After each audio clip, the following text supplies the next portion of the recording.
Sa mga kapwa ko Pilipino, malinaw na nakasaad sa konstitusyon. Walang sinumang senador ang maaaring lehitimong tumayo bilang Pangulo ng Senado batay lamang sa 12 boto. Ito ay pinagtibay sa ilalim ng 1987 Constitution. Sa Article 6, Section 16, Subsection 1 ng 1987 Constitution.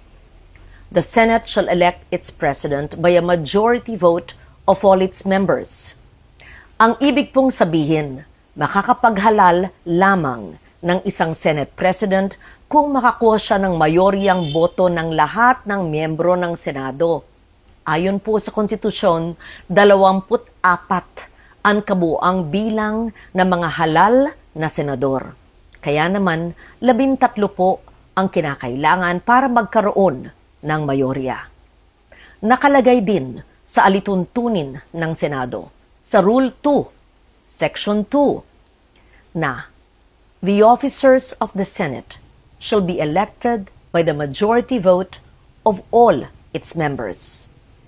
Ang mga opisyal po ng Senado ay ang Senate President, Senate President pro tempore, Senate Secretary, at Sergeant at Arms. Hango at nakabase po sa ating konstitusyon ang mga alituntunin ng Senado, kung kaya't tulad sa Senate President, boto rin ng mayorya ng lahat ng miyembro ng Senado ang kinakailangan upang magtalaga ng Senate President pro tempore, Senate Secretary, at Sergeant at Arms. Malinaw, 13 boto ang kailangan.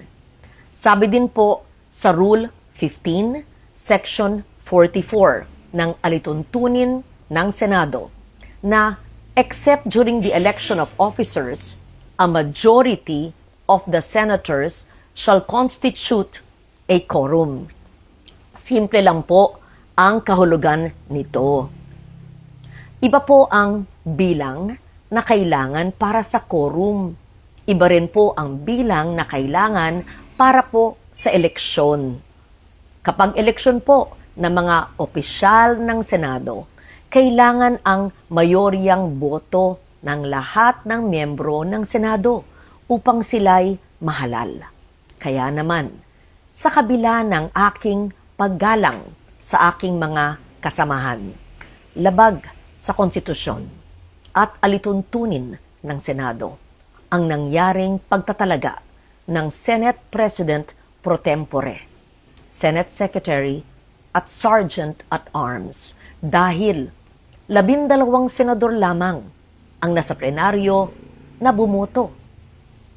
Kulang ng 1 boto para masabing mayorya ng lahat ng miyembro ng Senado ang bumoto para sa pagbabago ng liderato. Samantala po, sa chairmanship naman ng mga komite ng Senado, malinaw din ang saligang batas sa ilalim ng Article 6, Section 16, Subsection 2, kung saan sinabi na, a majority of each house shall constitute a quorum to do business. Ibig sabihin po, 13 senador din ang kinakailangan na kabilang sa sesyon ng Senado upang makagawa ng anumang opisyal na gawain o quorum, kung kaya't labag din po sa konstitusyon ang naganap na pagdeklarang bakante at pagtatalaga ng mga chairperson sa mga ilang komite. Madalas pong binabanggit ang mga nasa minorya ang kasong Avellino versus Cuenco upang palabasing lehitimo ang naganap na takeover sa Senado. Pero hindi po maaring gawing shortcut ang Avellino upang pababain ang bilang ng mga senador na kailangan para sa quorum, sa eleksyon, at para magkaroon ng reorganization sa Senado. 1949 pa ang kasong ito at naganap sa ilalim ng 1935 Constitution. Nagbago na ang ating saligang batas, 1987 Constitution na ang sumasaklaw po sa atin.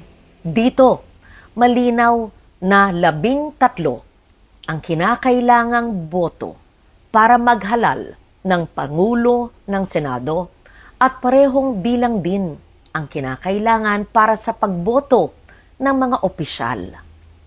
Hindi rin bago ang patakarang ito noong pang 1973 Constitution. Malinaw na ring nakasaad na ang Speaker ng National Assembly ay dapat mahalal sa pamamagitan ng mga mayoryang boto ng lahat ng miyembro. Kung tatanggapin natin na maaring basta-basta na lamang bawasan ang bilang ng mga senador na kinakailangan para sa eleksyon ng mga opisyal at pinuno ng mga komite, malaki ang magiging epekto nito sa operasyon ng mataas na kapulungan. So tuwing may mga senador na nagkakasakit, nasa abroad, pansamantalang wala sa session, na aresto, na detina, at iba pang kadahilanan, maaring gamitin ang dahilan na ito para palaging mag-reorganize ng Senado. Pag nangyari po yun, hindi na representasyon ng taong bayan. Interes at issue ng panahon ang magtatakda kung sino ang nasa mayorya at mga opisyal ng Senado. Ang magiging labanan na lang ay kung sino ang makakapagbawas ng pisikal na presensya ng kabilang panig sa bulwagan. Dapat manatiling representasyon, interes ng nakararami, performance ng bawat isa, at issue ng panahon ang batayan kung sino ang magiging mayorya at pinuno ng Senado. Ang konstitusyon, ang gabay ng ating demokrasya. Ito ang dapat nating ipaglaban para sa Senado, para sa ating mga institusyon, at higit sa lahat, para sa bawat Pilipino. Si Loren Legarda po, ang inyong Senate President pro tempore. Maraming salamat.